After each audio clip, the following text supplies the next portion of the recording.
my 2006 Ducati Sport Classic. It's got quite a few mods done on it, and there are a bunch of great videos out there that helped me learn about the bike when I got interested in one. So I just thought I'd talk about some of the things that I did and what makes mine a little bit different than a stock bike. But these are really cool bikes. They're kind of hard to find, and here's mine.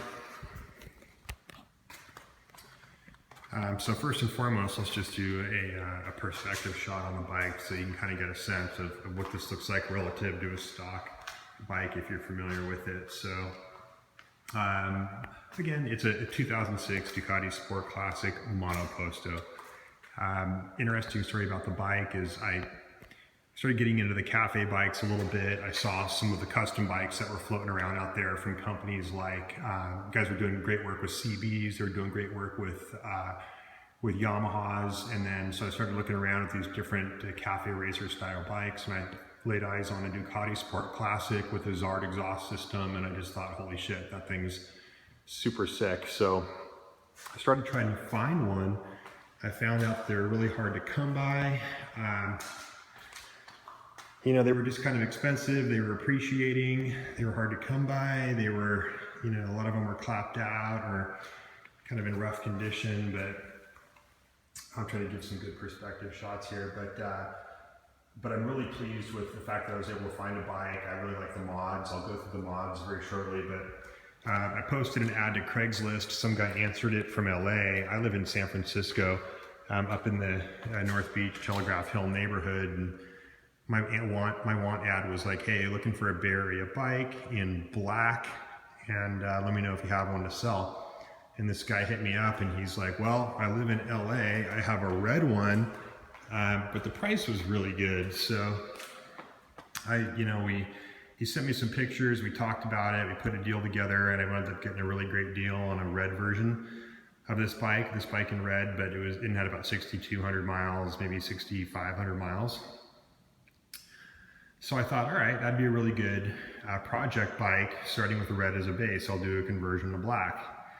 So what I did is I worked with some of the parts companies down in LA, some of the online resources, guys like Moto Wheels, JC Pack Bikes, whatever that Ducati company is down in, it's like an online retailer out of LA.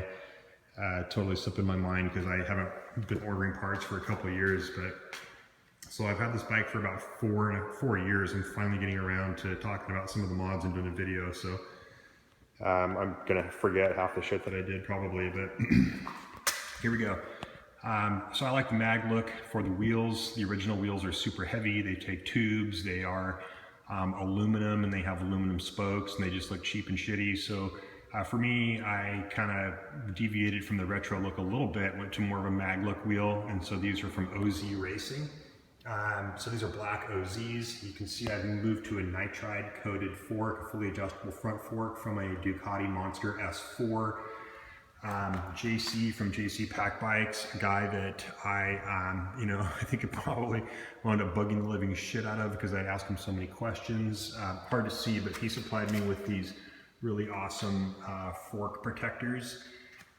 So those protect the nitride coating. If you can get a better angle from this other one, you can kind of get a sense for, so those cover. I did a lot of powder coating, not a lot, but a fair amount of powder coating, so you can see that this piece here used to be aluminum. It's now black powder coated, so I kind of blacked out and murdered out the bike a little bit. Same thing with the headlamp housing. That used to be chrome, now it's black. I went to Rhizoma reservoir tanks. You can see these Rhizomas. So you can see that I went to a retro brown rubber retro grip. To me, it looked kind of vintage and old. It was super cool. So it's kind of a little bit of new, a little bit of old. I'm trying to keep that cafe or older school look. I went to a black tank, went to a black cowling. Obviously, this is all factory stuff. I had the tank coated. If you know anything about the expansion problems, you can see I'm not really getting any expansion. Still plenty of space here between my ignition housing and the tank. So that's good that we got that coated. I like Woodcraft because I used to race motorcycles in Superbike and GP. and I do all my own wrenching. I pretty much rebuilt this whole bike myself, so I just thought, I know Woodcraft really well. That's big, beefy stuff. So I ordered black high-rise Woodcraft clip-ons. I didn't buy a lot of like the real jewelry-esque, high-dollar, crazy Italian shit. I wanted to go for more of like a utilitarian, badass, beefy bike than like a jewelry bike. So same thing. I did Woodcraft black clip rear sets. These are still pretty sick looking in my opinion. They're all blacked out. I did a clutch cover in orange. I thought that kind of went well with the orange OZ. It kind of almost goes with the nitride just a little bit, but and you can see, of course, I mounted a Zard exhaust. When I bought the bike, it actually had a Turbinoni shotgun style exhaust, but that sounded good, it looked good. But the Zard exhaust, which is what this is fucking, it's just next level. It's just so sick, and it's just got a really almost custom look to it. The rear view, I can kind of see if I can kind of show this to you. I'm up against a wall, right? This is a wall right here, so I'd show you like a rear view, but if I creep in here, you can kind of like get a sense for this exhaust from the rear. It's just super sick. So I would start the bike up and let you hear the exhaust, but I tried it on another video and it just, like the iPhone just does not even come close to doing the bike justice or the exhaust justice. It sounds quiet, it sounds shitty, but I promise you, when you start this thing, it sounds like a Ducati, but it's super loud. It definitely sets off car alarms when you're driving around the streets of San Francisco. It sounds much louder than the Turbinoni exhaust that was on it before, and it sounds way better. So if you're interested in Zard, Z-A-R-D, I debadged it, by the way. It used to say Zard right there, which I thought it looked kind of crummy, so I took that off. But that's what that is. Super, super sick. This is the forks from an S4 Monster, I think I pointed out. So it's a fully adjustable fork. It was an improvement in the suspension. This past week, I just said, hey, I'm gonna order a new rear suspension as well. So you can see I threw an Öhlins rear on here. I custom ordered this from Dan at Kyle Racing, or Dan Kyle Racing. Anyways, the guy in Southern California, that I remember that name from back when I raced AFM. So I got in touch with him. He hooked me up with a stellar deal and drop shipped me this fork, or sorry, this shock. It sprung to my weight, which is about 185. And I took it into Desmodo in San Francisco. They mounted the shock on there for me, helped me set the sag, because I'm too lazy to do all that on my own anymore. And I had them just throw some new tires on as well. I got some Rosso 3s, Diablo Rosso 3s from Pirelli. So I've never ridden this tire. I've ridden Dunlops in the past, and also a lot of Michelins in the past. I used to race on Michelin, so I'm looking forward to like this new tire technology. But what else can I say in terms of mods? There's a little bit of mod work going on with the clutch. It's got a lightning battery in it. I had one thing I will show you that I think is kind of cool. Okay, so the Rizoma, I think I already showed you the Rizoma fluid reservoirs. You can see that I've got clear, transparent fluid lines. Those are fucking awesome looking, in my opinion, my humble opinion of my own bike. You can see I have gauge lowering brackets. The gauges normally sit real high, like at an angle like that, and look really goofy. And then gauge lowering brackets sink them right down. You can get those online if you Google gauge lowering brackets for Sport Classic.